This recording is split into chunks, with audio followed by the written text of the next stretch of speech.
So far on this journey, we've talked about a team that got screwed over by running into juggernauts, and a team screwed over by the most confusing ranking system of all time. Yeah, they've never been able to win it all, but at least the Magic and Knights have continued on and found great success.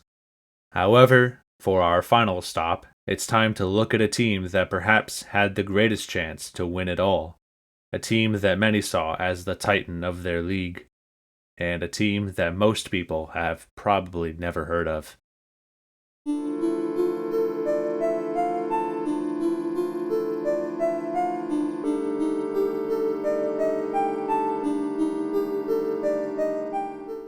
One year before the XFL made their grand return, the Alliance of American Football would give it a shot in 2019. Founded by Charlie Ebersol and Bill Polian, they were ironically enough inspired by the XFL, as they felt the concept of spring football had great potential, it was just poorly executed.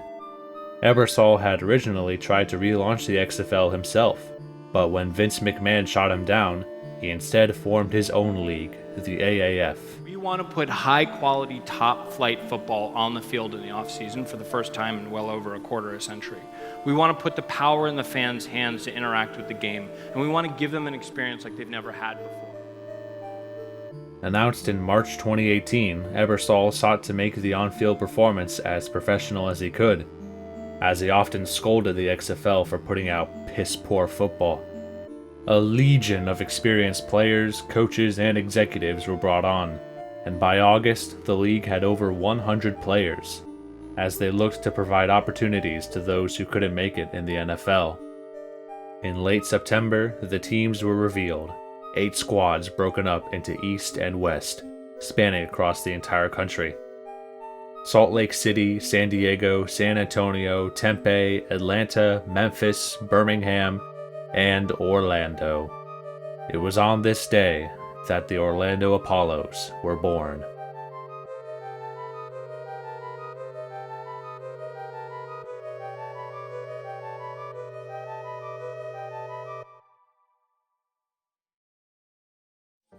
They were led by their coach, Steve Spurrier, who was most notable for winning the Heisman with the Gators, and was the first starting quarterback of the newly formed Buccaneers.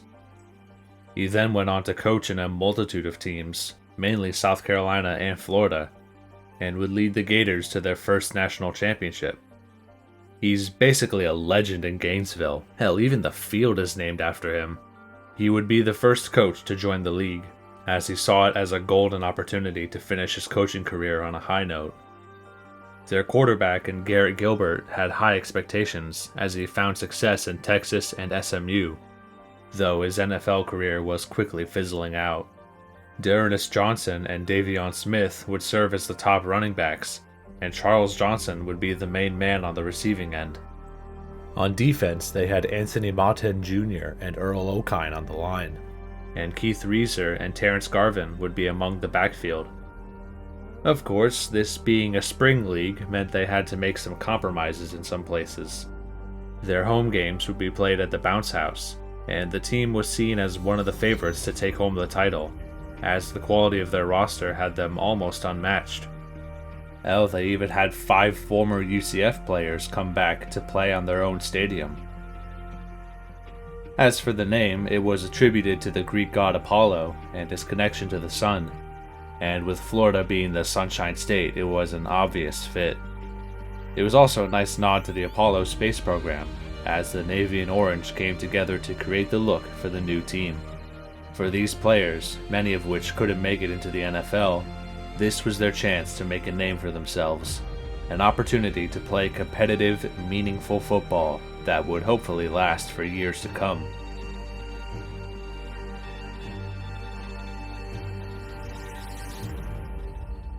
And so, on February 9th, 2019, the AAF's inaugural season kicked off, where after a preseason matchup that saw them defeat San Diego, the Apollos would begin their season at home against the Atlanta Legends.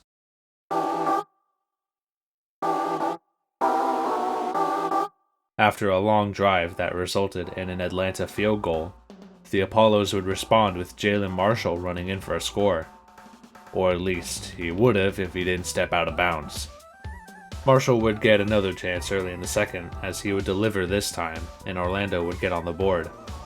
Since there's no extra points in the AAF, the Apollos would get the two-pointer to go up 8-3. Just a couple plays later, and Garvin would get the first pick in AAF history, which would quickly lead to another score, as Johnson would get them deep and Smith would finish it. The defense would continue to hold firm, as despite a muffed punt, the Legends would only get 3 out of it. And with the half almost over, the Apollos would benefit from a pass interference call against the defense, and they would pull out the Philly special to go up 22-6 at the break.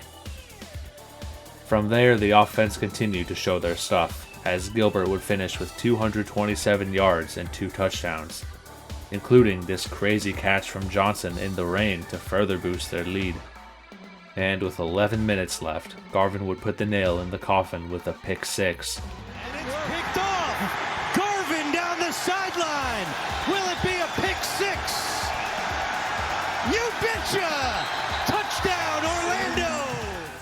In front of 20,000 fans, the Apollos crushed the Legends 40-6. As their high-powered offense would make a statement to start the year strong. In Week 2, they would travel to the Alamo Dome to face the San Antonio Commanders, where they would be shut down in the first quarter and find themselves down 12-0. But they would quickly respond with a gigantic game, where Smith would punch it in to get them on the board. After both teams would hit a field goal, Johnson would continue to torch the secondary, as he would have 2 big receptions to give the Apollos the lead. However, they would miss the two-pointer, and as the half ended, the Commanders would hit a field goal to take a 1-point lead.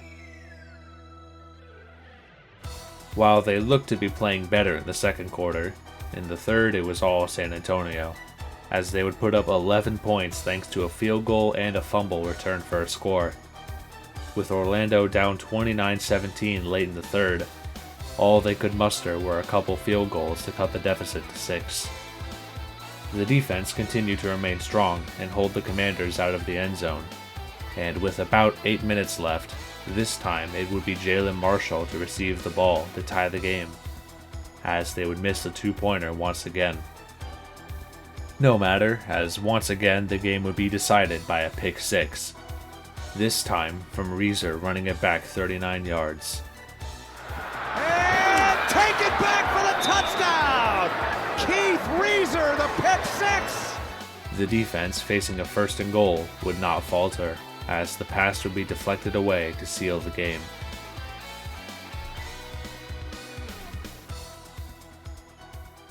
With that, the Apollos sat at 2-0, tied with Birmingham for the division lead, and they were already looking like one of the premier teams in the league. They had a solid core of players, good attendance numbers, and a nice foundation to hopefully continue to build. So far, so good. Now the league already had a new chairman in Tom Dundon, who in turn brought funds to keep the league going for the foreseeable future. With their former investor and Reggie Fowler being kinda very untrustworthy, his funding would be frozen due to money laundering charges, and he would eventually be sentenced to prison. Yeah, great choice, guys. Dundon had claimed to put up $250 million for the league, and he had been fascinated by all the new technologies on display, including a state-of-the-art video system. Sure, things are getting a little rocky, what with financials being questionable. Like they were literally struggling to pay their players. Maybe they should have waited an extra year to get things going. As such, corners were starting to be cut, and even the Apollos wouldn't be safe, as they would have to stay in Jacksonville and have their practices in Kingsland, Georgia, due to the league not providing an insurance plan for the players, and Florida not offering workers' comp to athletes. Kinda worrying, even more so since the league was already starting to bleed money, but surely they'll find a way to keep it afloat, right?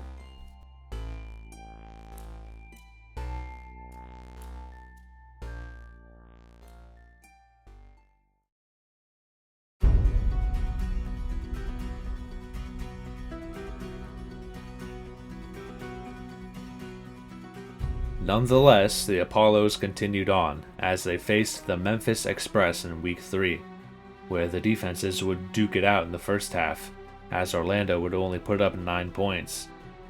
However, Memphis would be shut down and wouldn't get on the board until the third quarter. But shortly after, the Apollos would strike right back with a pass to Rannell Hall to put them up 15-6. In the fourth, Gilbert would keep it himself to go up by 12, and despite the Express keeping it close, Orlando would burn the clock to end the game and improve to 3-0.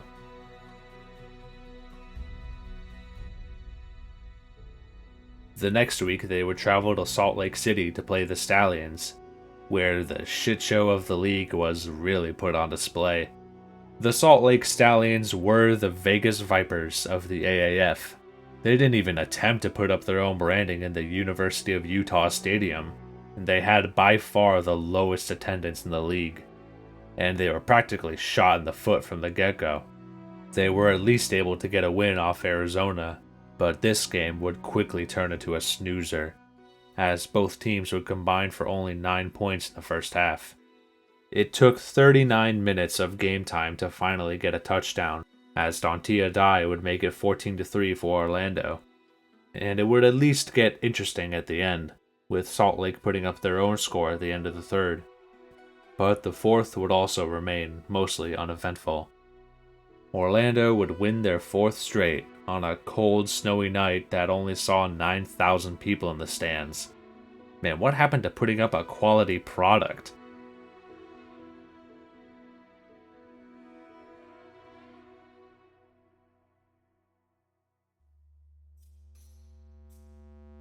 Like, sure, these are new teams and improvements are bound to come, but in Dundon's eyes, he needs to see results now. Which is kinda not good when the league essentially gave him admin privileges. After just 4 weeks, Dundon was already pushing for some sort of partnership with the NFL, trying to get some of their practice squad players to join the league. Things were starting to get a little testy at the top, with some wanting to invest in their new tech and have that be the foundation, and others wanting to try for a merger. For fuck's sake, they even had their own app, which had all sorts of promised features fall through. Like, come on. They wanted to live stream the game and show players energy bars, fatigue levels, and other random bullshit? All for people to wager points on what would happen. Like, what is this? Never mind the fact that this is basically gambling on steroids, the amount of work that needs to get done for this to even work is astronomical. And, as is typical, the tech team didn't even have a full year to get the platform ready. So, of course, the app was a complete and utter failure, as Dundon would eventually axe the project altogether. Tight deadlines, unrealistic expectations, and lots of crunch. Sounds like a typical engineering project, huh? After just 4 weeks, things were already beginning to fall apart. Come on, guys, I thought you wanted to be better than the XFL. At least they were able to play a full season. Surely you guys can do enough to achieve the same. And luckily enough, they would get the luxury of having 2 of the league's best face off in Week 5, as the Apollos would face the Birmingham Iron in a battle for Eastern supremacy.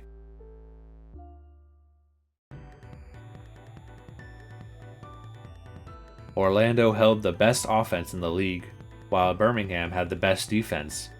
So this matchup was looking to be worth the wait for Alliance fans. Well, it would quickly turn into the opposite, as a quick score to open the game and another pick six had them up 14-0 at the end of the first, and a field goal would make it 17-0. The Iron were able to get on the board late in the second, but heading into the half, Orlando would hold a 20-8 lead. The defense would go on to sack Keith Price 5 times, as Gilbert would pile on 468 yards as they cruised to a 31-14 win. Not exactly the high bar battle we were expecting, but for the Apollos, this truly asserted themselves as the team to beat.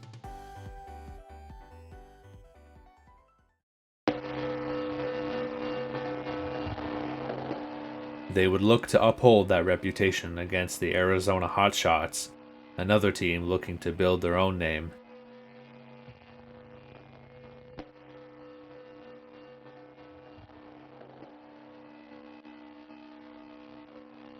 But as Gilbert would connect with Johnson yet again for the score, they knew they had an uphill battle ahead of them.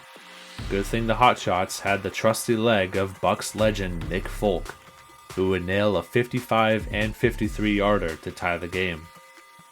Orlando would answer back with a field goal of their own, but as the half came to an end, Arizona was able to find the end zone for the first time and take the lead 14-9. In the third, both teams had great chances, with Orlando getting all the way to the 5, but they would come up empty-handed as Arizona would still lead entering the fourth.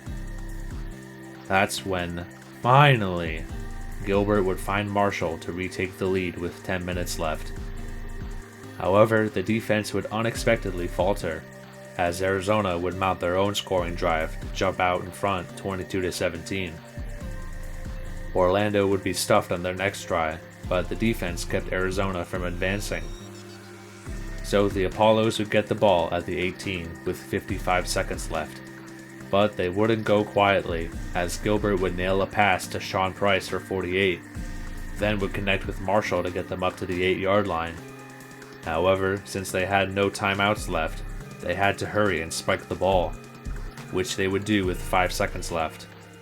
Or at least they thought, as they would be hit with a false start, which required a 10-second runoff, ending the game and Orlando's perfect season.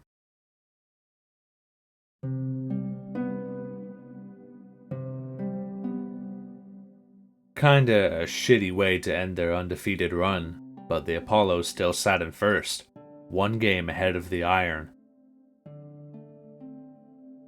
And with a win next week against Atlanta, they would clinch a playoff spot.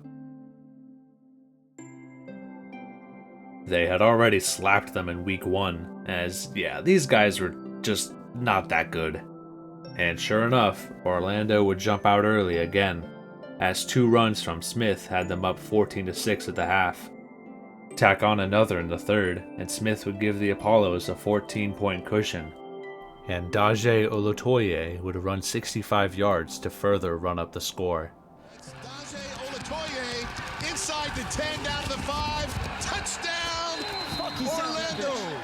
By the end of it, Orlando would rout the Legends again 36-6, and would become the first team in the league to clinch a playoff berth.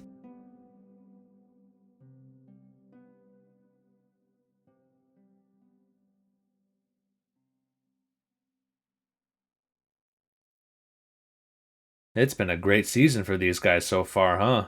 I mean, Gilbert's been throwing the ball great, Smith, Johnson, and Marshall have all been lights out, and the team has quickly become the premier franchise of the AAF.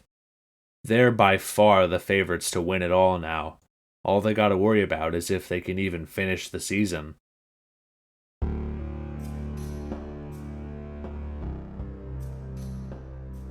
Which, with the way things are going right now, is still up in the air.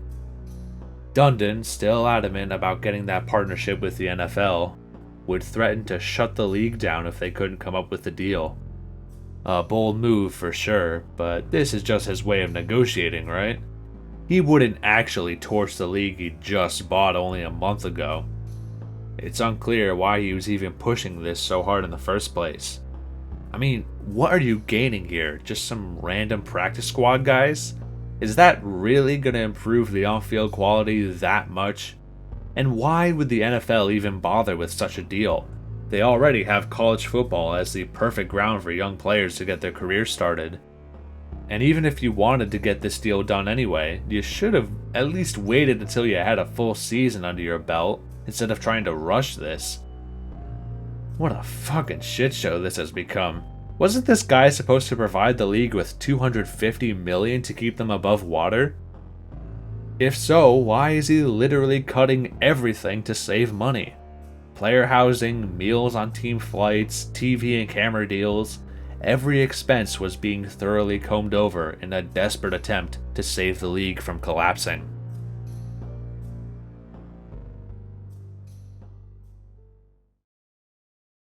please, for the love of God, don't shut this down for these guys. They deserve to have a chance to compete for the AAF title. With 3 games left, Orlando looked to wrap up the division as they traveled to Memphis.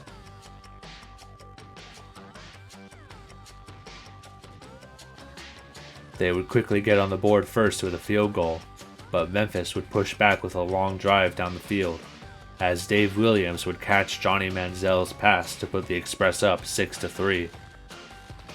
Or not, as it would be called back due to pass interference. At the 8, Will Hill would intercept it in the end zone to end that try, and to make matters worse, Manziel would be injured on the play and would not return.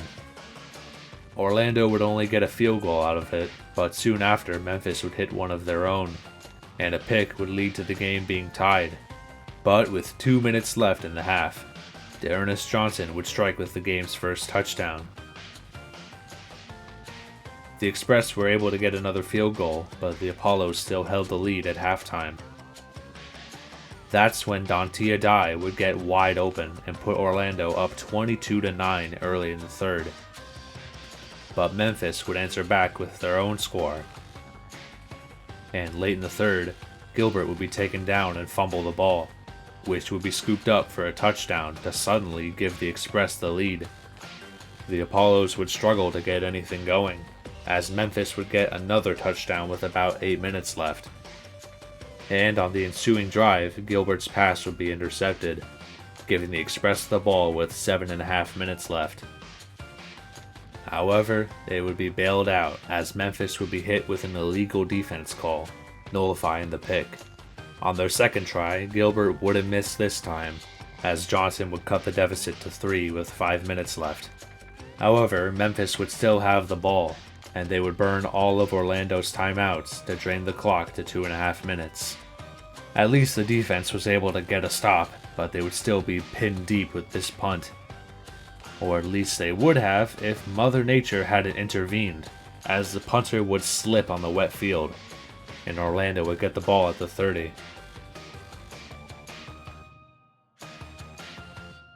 A few plays later, Johnson would get them deep, but Memphis coach Mike Singletary would be furious, as he thought a delay of game call was not made.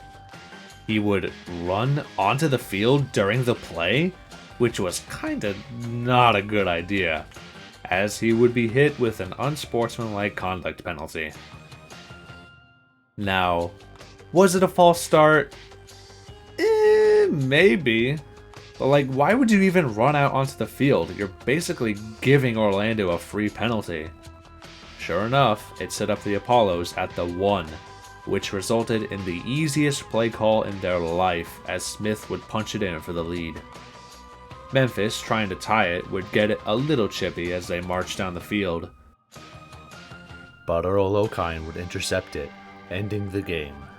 Though not without some hot mic moments. Number 89, Adrian Robinson. You suck, nigga. You're trash. With that, Orlando improved to 7-1, and were all but set to clinch the division, as they had a 2-game lead over the Iron. Their rematch would hopefully be a good game, as after a Week 9 visit to San Diego, they would face off to end the season, and probably play each other again in the playoffs. Damn, I'm actually excited about the AAF playoffs, who would have thought? But of course, they gotta play Week 9 first, as they prepare to host to the San Diego Fleet on a cool Saturday night.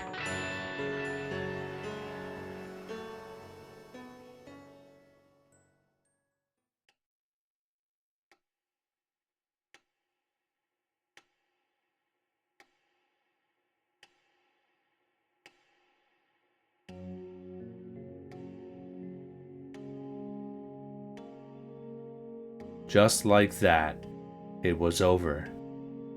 The Alliance of American Football, with all their high hopes and expectations, didn't even make it a full season, as Dundon, unable to reach a deal with the NFL, pulled his funding, killing the league. We can point a lot of fingers here, most notably at Dundon for trying to rush things way too soon and not even putting up what he promised, as he only invested around 70 of the promised 250 million. Or maybe we can look to Ebersol for giving him so much control over the league in the first place, and rushing everything to try and get a product out before the XFL returned. Whatever the case, the AAF would file for bankruptcy shortly after, as they would ultimately lose 88 million over the course of the season. The last 2 weeks would be cancelled, and the championship would go unplayed. The Orlando Apollos, after sitting on top of the league for 2 months, would be unable to earn the title that they rightly deserved. Hell, even Spurrier thought so, as he came out saying, "We've got to be the champs, right?" For him, he lost that chance to end his career on a high note, and would only be able to sit and wonder what could have been. And for the players, well, they were pretty much left on the side of the road. Some filed lawsuits, some had to scramble to find a way home, and most were left baffled at what just happened. They were left in the cold with no warning, as teams had to vacate hotels due to missing payments and make arrangements to get home. Injured players had to pay for their own hospital bills. Adrian Robinson, tight end for Memphis, got slammed with credit card debacles, as hundreds of league employees were suddenly left without a job. Most saw it coming, as a player on the Apollos would respond to smack talk from Memphis with, "Man, we doing all this, and we don't even know if we're gonna be here next week." Sure enough, contracts would be terminated just a few days later. The camaraderie, the brotherhood formed over the last 8 weeks, not just for Orlando, but for every team, was gone in an instant. And for many young guys, their only chance at professional football was gone as well. And so we can only observe the absolute wreckage. The Orlando Apollos had their golden opportunity for a title stripped away from them by idiots who don't know how to run a sports league and businessmen looking to make a quick buck. At least some were able to find their way onto an NFL roster, with their experience here being a key factor in doing so. Gilbert would sign with the Browns, but would only make one appearance in 2020 before he was waived. He would spend the next few years bouncing around teams, playing for Dallas, New England, Washington, and Las Vegas, barely getting any playing time at all before being released. Keith Reeser would sign with the Chiefs, but would tear his Achilles in practice and wouldn't play football again. Defensive end Andrew Ankara would sign with Washington, but he wouldn't last long, as he would be released as well. At least Ernest Johnson would find some success, as he would play 3 years with Cleveland before going to Jacksonville, where he still plays today. Others would go to different leagues, like the CFL and XFL. Andrew Franks and Davion Smith would both go on to play for the Tampa Bay Vipers, which, of course, knowing how that turned out, was kinda a double whammy of bullshit. But at the end of the day, at least these guys were able to have their moment in the sun, a short time where they got to enjoy the luxuries of playing professional football. And so the Orlando Apollos, who lasted a whole 2 months, were cast into the shadows just as soon as they arrived. At least they lasted longer than the Vipers. And yeah, they're not coming back. With how the AAF basically self-immolated, any chance of the league returning went up in smoke with it. Perhaps Orlando will get another chance at spring football soon enough. I mean, hell, a few years later they would get an XFL team in the Guardians. Which, yeah, they didn't last either. But at least they played a full season. Ultimately, the Orlando Apollos would be relegated to a footnote in Florida sports history.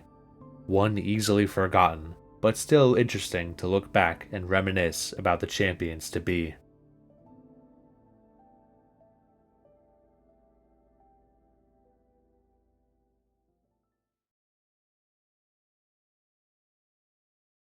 A team robbed by its competition, a team robbed by the committee, and a team robbed by the league itself. Man, Orlando sure has some shit luck when it comes to teams going for titles. At least the Orlando City SC were able to win the Lamar Hunt US Open Cup in 2022, so the city can say that they have something. But regardless, for the people who watch these teams, supported them throughout the years, and have seen the highs and the lows, they've been able to watch some very special moments unfold. Sure, they've never been able to experience a championship, but these teams were still able to give these fans memories they'll never forget. And as a sports team, isn't that what you want to do, to get people to give a shit about you? Well, as we've seen throughout these past 3 videos, the citizens of Orlando have plenty of reasons to care. Every crazy run, every sensational play, every unforgettable moment. It's what makes sports special to us. I guess you can say, it's like magic.